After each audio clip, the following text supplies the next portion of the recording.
Ce journal vous est offert par DACO SARL, société d'expertise comptable et de fiscalité.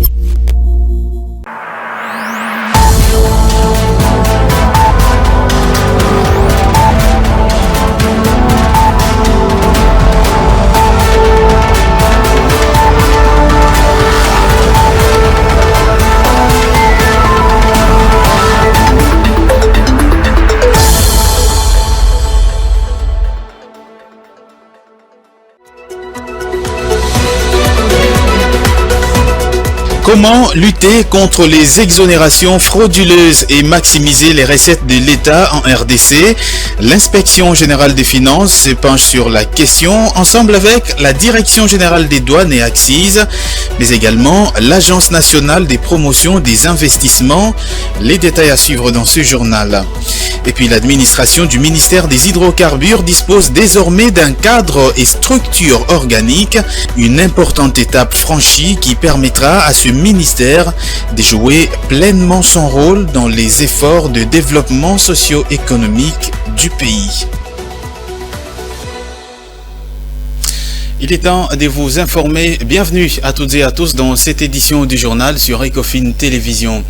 Bien avant de développer tous ces titres, cette information, tout d'abord, le chef de l'État, Félix-Antoine Tshisekedi, a partagé un repas décor le mercredi 18 octobre 2023 au chapiteau de la Cité de l'Union africaine avec des officiers généraux et généraux supérieurs ainsi que les sous-officiers des forces armées de la République démocratique du Congo. En sa qualité de commandant suprême des FRDC, le président Tshisekedi a dans son mot des circonstances rappelé aux militaires leur devise « Ne jamais trahir le Congo ». Nous formons un seul cœur, celui des défenseurs des institutions du pays et de notre peuple. Nous avons cette mission à remplir jusqu'au sacrifice suprême. Et ce sont là les mots du président Félix Tshisekedi. Il a réitéré son engagement à ne ménager aucun effort pour améliorer les conditions de vie de militaires et de leurs familles.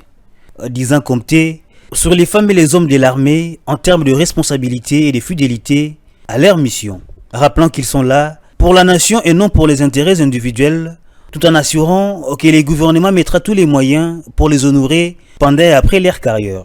Le président Tshisekedi a insisté sur la place des choix qu'occupent les forces de défense et de sécurité dans la marche du pays, assurant qu'ils sont les porteurs de la nation congolaise.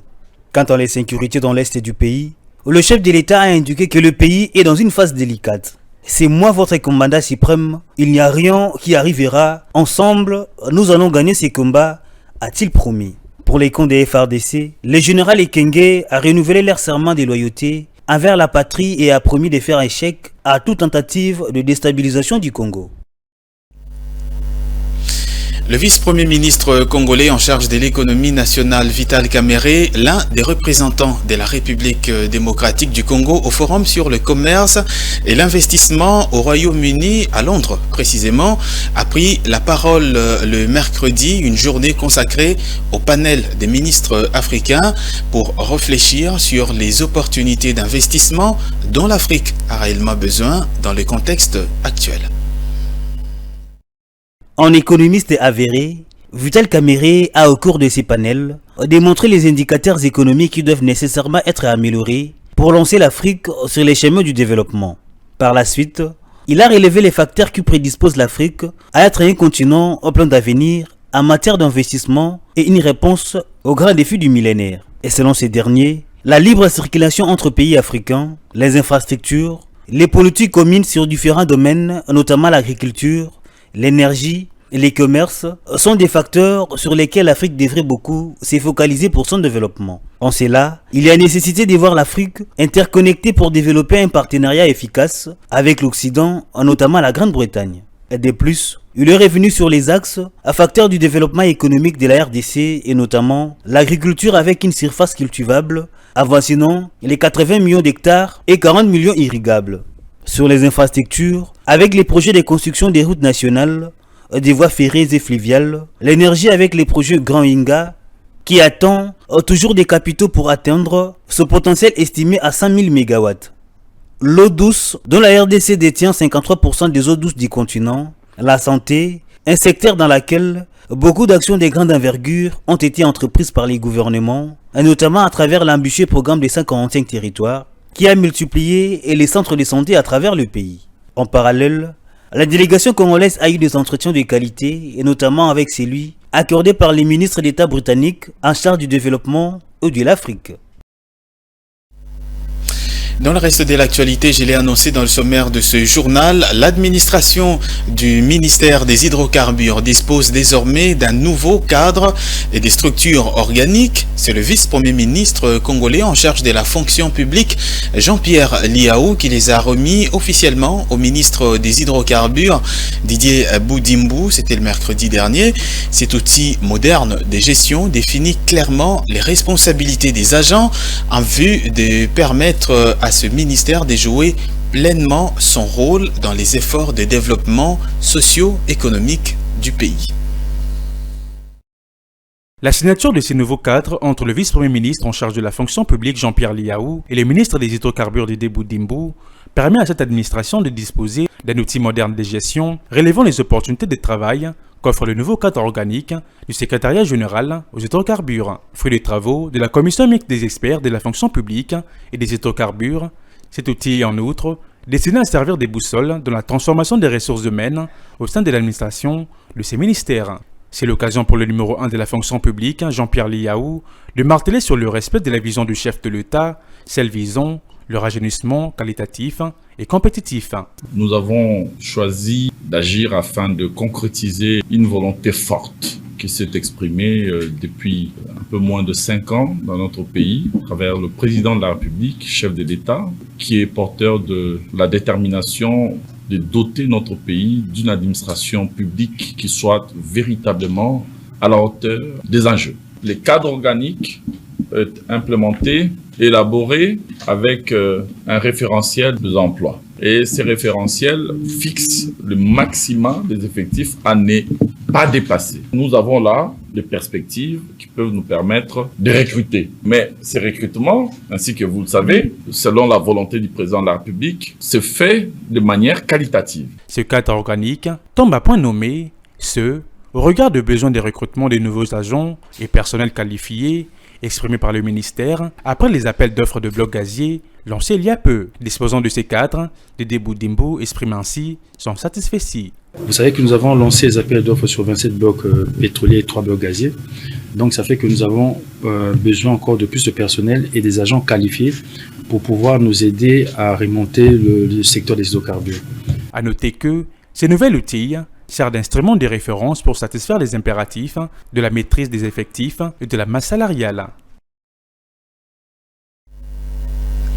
En vue de maximiser les recettes et lutter contre les exonérations frauduleuses et fantaisistes, des exonérations qui font perdre à l'État congolais des milliers de dollars, la haute direction de l'inspection générale des finances a présidé une séance de travail le mercredi 18 octobre 2023 en présence de la direction générale des douanes et accises, la DGDA, et de l'Agence nationale pour la promotion des investissements sur l'évaluation des modalités des contrôles des exonérations liées justement au code des investissements. C'est sur la demande du directeur général de la DGDA que s'est tenue à l'inspection générale de finances la réunion qui a réuni autour d'une table le DG de la DGDA, l'inspection générale de finances, l'ANAPI, la DGI, un représentant du ministère de Finances et celui du plan pour déterminer les modalités pratiques du contrôle des exonérations liées au code des investissements. Ceci dans le but d'harmoniser le vu entre toutes les parties prenantes afin d'assurer la célérité de procédures qui doivent se faire en toute conformité avec le texte. Pour le DG de la DGDA, KBC et Bernard, une feuille de route a été suggérée à l'inspection générale de finances afin de trouver un équilibre sur ces exigences. Nous avions des préoccupations que nous avons formulées à l'intention de l'IGF et au cours de la réunion d'aujourd'hui, nous avons harmonisé les points de vue, notamment en termes des problématiques qui ont été soulevées sur la chaîne des exonérations, en particulier les exonérations qui sont accordées dans le cadre du Code des investissements. Pour sa part, l'inspecteur général de finances, chef de service adjoint de l'IGF, Victor Batoubenga, l'inspection générale de finances face à ses interlocuteurs, a relevé que la contrepartie principale exigée par la loi aux bénéficiaires des exonérations du Code des investissements demeure la création d'emplois au profit des Congolais. Il a en outre insisté que le bénéficiaire de ces avantages doivent à la fin du projet admis au Code des investissements réaliser leur engagement sur le volet création d'emplois. En tout cas, il y a eu des convergences qui se sont dégagées. Et l'ANAPI, qui a pris part à ces échanges, a salué le travail de l'IGF avant d'admettre que chaque partie devrait jouer son rôle pour l'avancement de la chose publique. Il faut dire que l'inspection générale de finances est fortement liée à la mobilisation de recettes. Voilà pourquoi elle s'implique aussi dans le contrôle de l'exonération. Faire le point sur les préparatifs des élections du 20 décembre 2023. C'est autour de cette problématique que le président de la CENI, Denis Kadima, a échangé ce jeudi 19 octobre avec Philippe Brochen, directeur de la région Afrique subsaharienne au ministère belge des Affaires étrangères, envoyé spécial pour la région des Grands Lacs. Ce dernier était accompagné entre autres de l'ambassadeur du Royaume de Belgique en RDC, Roxane de Birderlin. Au menu de cet entretien auquel prenait part l'ambassadeur du Royaume de Belgique, Roxane de Bilderin, et Lotte Desbrunes, chef de mission adjointe au sein de la représentation diplomatique belge, les points sur les préparatifs des élections du 20 décembre 2023. Philippe Broquin a noté avec satisfaction l'état d'avancement vers l'accomplissement de cet engagement par la centrale électorale.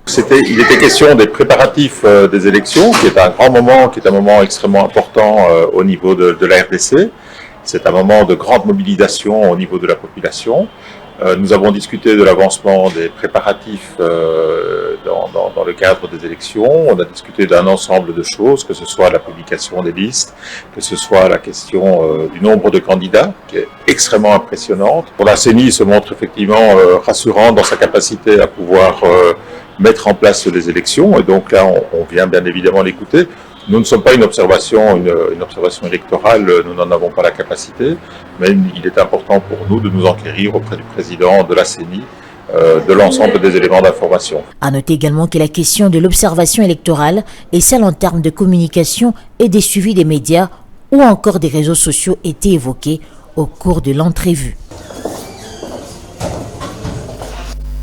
Changeons des chapitres à présent. Une délégation de la Direction générale des recettes de Kinshasa, la DGRK, conduite par son directeur général Eddy Fumumpoko, s'est rendue ce jeudi 19 octobre 2023 au commissariat provincial de la police ville de Kinshasa afin de solliciter l'accompagnement de la police pour une énième fois pour justement le prochain recouvrement forcé de la vignette pour l'exercice triplé 2021, 2022 et 2023, un exercice qui débute dès la semaine prochaine.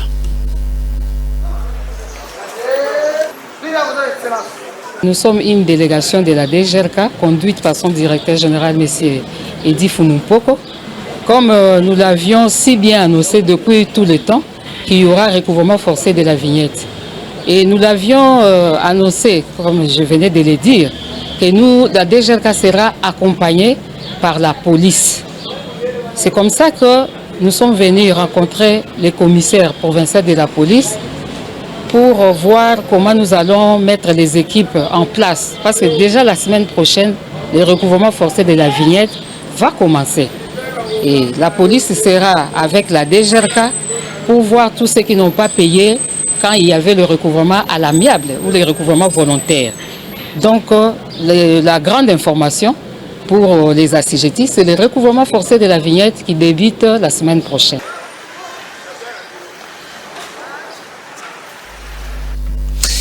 La 4e édition de l'école sur la bonne gouvernance des revenus internationaux du secteur minier est organisée dans la province du Haut-Katanga du 17 au 20 octobre 2023 sous les thèmes planification locale, budgétisation du genre et contrôle citoyen, et cela dans l'objectif de doter les participants des outils nécessaires des planifications et des budgétisations des ressources et de réfléchir justement sur la gestion de la redevance en vue de développer les entités territoriales décentralisées.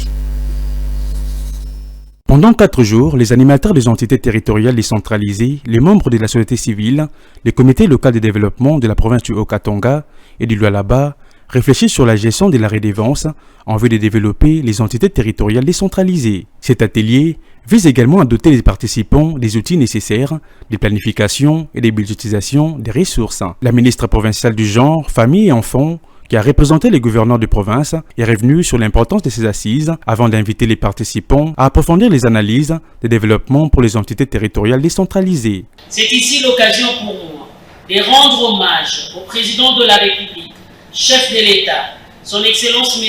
Félix-Antoine Tshisekedi Tshilombo, qui veille pour le bien-être de sa population.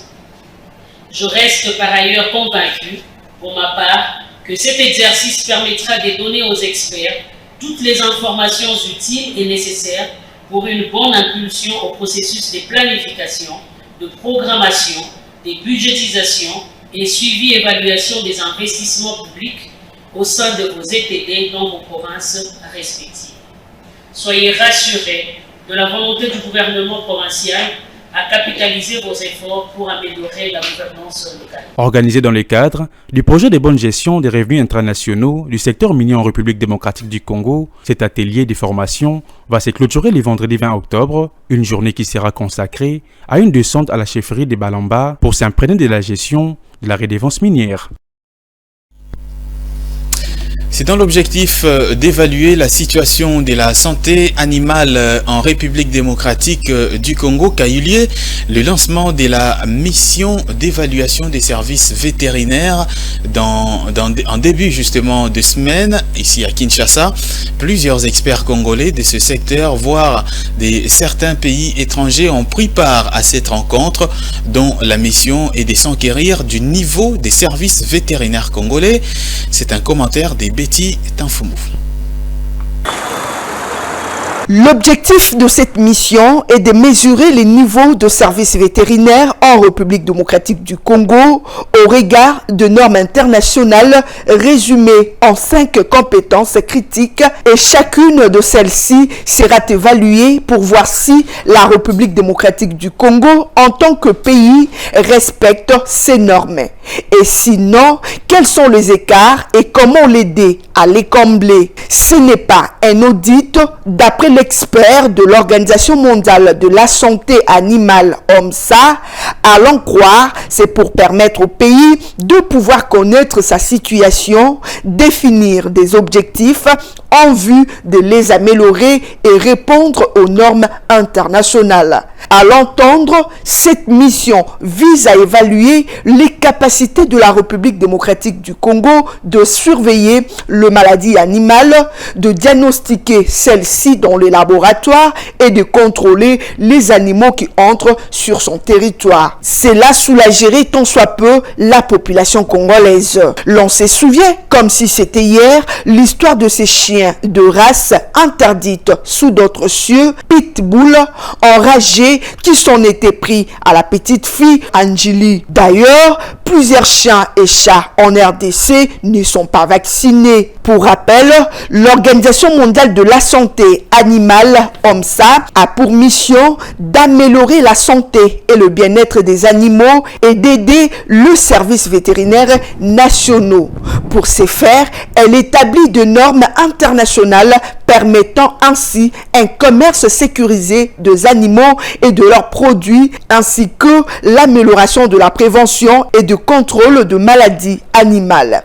Aussi, elle collecte des données en vue de mieux comprendre la situation zoosanitaire dans le monde. L'actualité, c'est aussi cette information. Plus de 2000 signatures ont déjà été récoltées par le syndicat des administratifs et enseignants du Congo, SIECO en sigle, et c'est là dans le cadre d'une pétition portant suppression du partenariat que le ministère de l'enseignement primaire, secondaire et technique a signé avec certaines agences pour la correction des copies des examens d'État édition 2023. Les pétitionnaires exigent en outre l'interpellation du ministre de l'EPST au Parlement. On écoute à ces sujets Angèle Faenzo qui est dans ce propos recueilli par Claude Pungou. À ces jours, nous avons récolté près de 2000 signatures. C'est ici pour nous l'occasion de féliciter tous ceux qui ont signé cette pétition qui continue à circuler dans les provinces car la demande est très forte. Nous félicitons par ailleurs les parents qui ont accepté d'emboîter les pas pour que l'examen d'État soit requalifié. Cette pétition vise la dépolitisation de l'inspection générale de l'enseignement pour lui permettre de jouer ses 3 missions, à savoir former, contrôler et évaluer. En matière d'évaluation, l'inspection générale de l'enseignement assume avec succès la mission d'organiser les évaluations certificatives depuis la création de l'examen d'État en 1967. Les phases de composition, de passation, de correction et de publication des résultats ont toujours été bien conduites conformément au texte qui organise l'examen d'État. La caporalisation de cette épreuve par les cabinets politiques est à la base de la débâcle constatée par notre société lors de la publication de l'examen d'État 2023.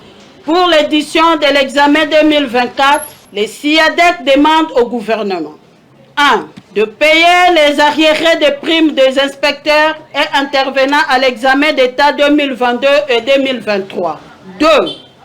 De suspendre toutes les agences privées, à l'occurrence Zion et Schoolab, qui travaillent à la place des inspecteurs au détriment d'une évaluation de qualité. 3. D'interdire la chasse des élèves finalistes au motif qu'ils n'ont pas encore payé le frais de participation à l'examen d'État. Activité génératrice des revenus pour certains parieurs. Les paris sportifs ont gagné du terrain et continuent à gagner du terrain à Kinshasa. Ceux qui se livrent quotidiennement aux services proposés par les paris sportifs en trouvent une véritable opportunité de se faire de l'argent. Ces parieurs relatent dans ce reportage de Divine Mwenze et Joe Manana leur expérience pour ce jeu de hasard et les profits qu'ils en tirent. Regardez. Loin d'être une simple forme de divertissement, le pari sportif en République démocratique du Congo est devenu une véritable passion pour les jeunes.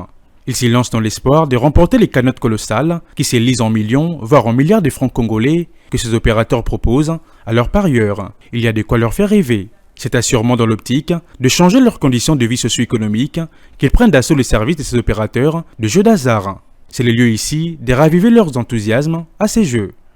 Je me procure un réel plaisir en jouant à ces jeux, mais au-delà de cette passion, je le fais pour gagner quelques billets d'argent. Je peux parier sur une petite somme et gagner plus.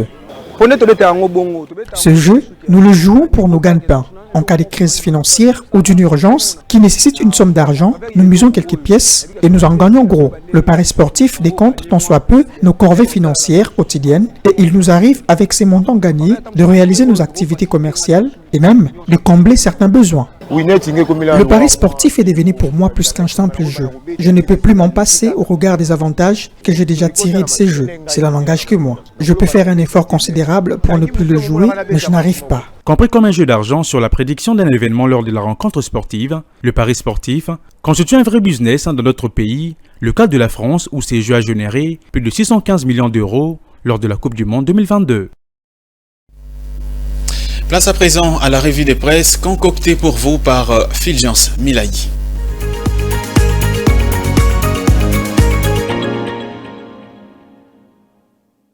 C'est l'heure de la revue des presses. Bienvenue à tous. Et commençons avec les quotidiens Couple Avenir qui dans sa deuxième page note Affaire Boukangalonzo avec Oussama Matata, Dieudonné Kamuleta va poursuivre la procédure.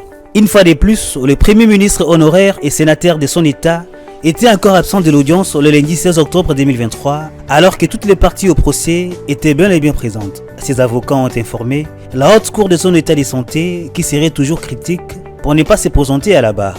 À cette même occasion, les avocats de Matata Ponyo ont sollicité une remise de 60 jours pour permettre à leurs clients qui séjournent à Paris en France de pouvoir continuer à se faire soigner. Une demande qui a été rejetée par la Cour constitutionnelle qui avait déjà insisté à l'audience du 25 septembre dernier que les prévenus devraient se présenter devant la Cour, quel que soit l'état dans lequel ils se trouveraient.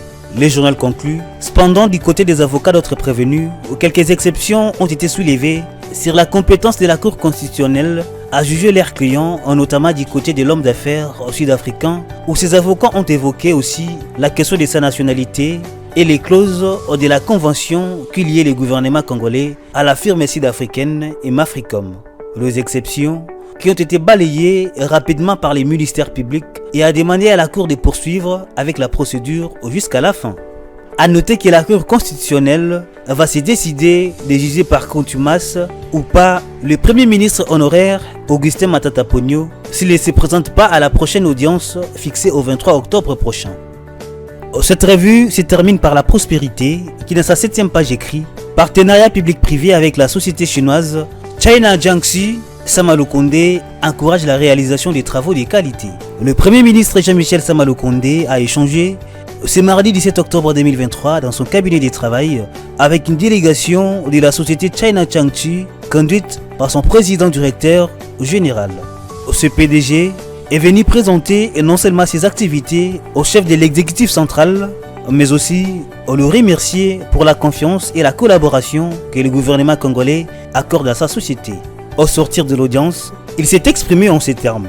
Tout d'abord, nous remercions son Excellence Monsieur le Premier ministre de nous avoir accordé cette opportunité et durant cet entretien, nous avons fait une présentation de notre entreprise, nos activités et les travaux déjà faits. Nous sommes une société chinoise spécialisée dans la construction des travaux internationaux,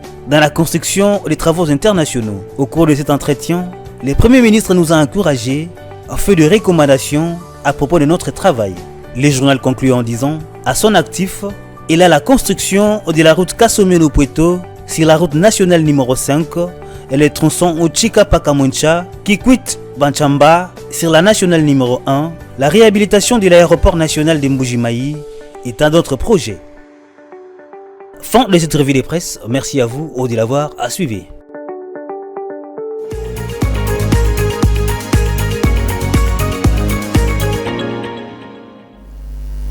Nous sommes arrivés à la fin de cette édition du journal. Voici tout de suite le rappel des titres. Comment lutter contre les exonérations frauduleuses et maximiser les recettes de l'État en RDC? L'Inspection générale des finances se penche sur la question et cela ensemble avec la Direction générale des douanes et accises, mais également l'Agence nationale pour la promotion des investissements. Les détails, vous les avez eu dans ce journal. Et puis, l'administration du ministère des hydrocarbures dispose désormais d'un cadre et structure organique, une importante étape franchie qui permettra à ce ministère de jouer pleinement son rôle dans les efforts de développement socio-économique du pays.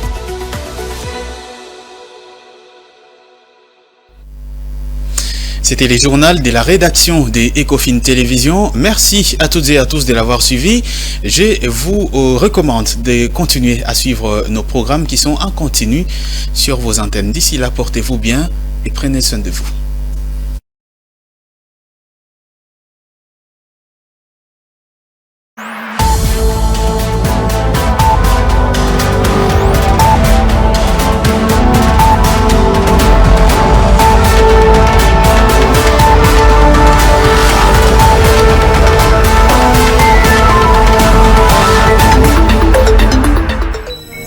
Ce journal vous a été offert par DACO SARL, société d'expertise comptable et de fiscalité. Dans une sphère médiatique, essentiellement tournée vers des contenus généralistes, où l'originalité n'a plus sa place au chapitre, où le secteur de l'économie et finance, pourtant poumon d'un État, sombre dans les oubliettes, voici enfin Ecofin Télévision. Économie et Finances Télévision, votre chaîne thématique essentiellement économique, vous offre un contenu original. Nous traitons des questions monétaires, commerciales, énergétiques, minières, pétrolières et environnementales. Notre créneau, vous proposer des informations, des analyses, des perspectives et prévisions économiques.